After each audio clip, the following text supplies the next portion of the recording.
सनातन धर्मर दुई प्रमुख संत को नहीं एवं सारा देश में चांचल्य। शंकराचार्य स्वामी अभिमुक्तेश्वरानंद मामलें आसी एक सांघातिक मोड़। निज अभियोग आशुतोष ब्रह्मचारी क्यामेरा सामने स्वीकार करिसेंती एक भयंकर सत। से कहते जे शंकराचार्य विरुद्ध में जो मामला रुजु होता ता संपूर्ण मिथ्या थिला एवं कहारी चापर आसी से ही काम करथिले। तेबे किए से व्यक्ति कहा निर्देश में शंकराचार्य को फसाइबा षड्यंत्र। तेज आसतु जानिबा संपूर्ण घटना। विशेष सूत्र मिलता सूचना अनुसार अभियोगकारी आशुतोष ब्रह्मचारी एक प्रमुख खुलासा करी जे से तुलसी पीठेश्वर जगद्गुरु रामभद्राचार्य प्रमुख शिष्य रामचंद्र दास परामर्श और निर्देश ही काम करुले।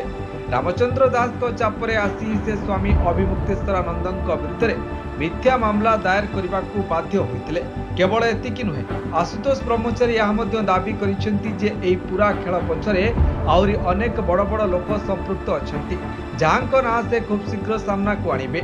आशुतोष निज जीवन प्रति विपद थिबा आशंका करी कहिसेंती जे जदि आगामी दिन में तांकर किछि क्षति हुए तेबे सेथिपई तांको गुरु भाई रामचंद्र दास ही संपूर्ण दायी रहिबे। ए विवाद एतिकी सरी नाही। मात्र 2 दिन पूर्व आशुतोष ब्रह्मचारी एक वीडियो जारी करी आउ एक सांघातिक संदेश प्रकाश करथिले।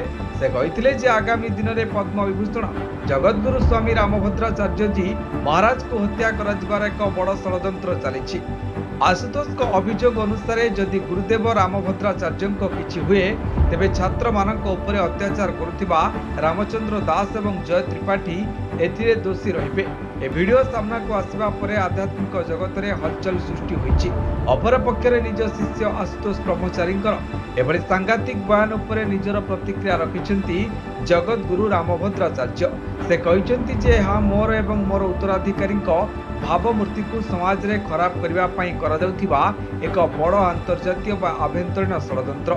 आशुतोष ब्रह्मचारी एभली कार्यकलाप उभय मो पई एवं मो संतान मानकर उत्तराधिकारी एक बड़ विपद सृष्टि करिछि। से कहिसेंति जे से प्रायतः धार्मिक प्रवचन पई देश विदेश भ्रमण करती एवं अनेक लोकंक सह मिसंती, किंतु आशुतोष मन में एभली चिंताधारा थिला से कथा से केबे भाबी नथिले। ए पूरा घटना को जानिबा परे से गभीर मानसिक आघात पाइथिबा कथा जगद्गुरु स्वीकार करिसेंती। से आशुतोष को एभली वक्तव्य को दृढ़ निंदा करबा सह स्थानीय प्रशासन एवं सरकार पाखरे एक पुंखानुपुंख उच्च स्तरीय तदंत दाबी करिसेंती। समस्त तथ्य को आईनगत भावे जांच करा जाय दोषी विरुद्ध में कार्यानुष्ठान ग्रहण करने को से प्रशासन को अनुरोध करिसेंती। तेबे देखा बाकी रहा संथ विवाद एवं मिथ्या मामला पछर प्रकृत सत केबे सामना को आसी। ब्यूरो रिपोर्ट न्यूज आला 24x7।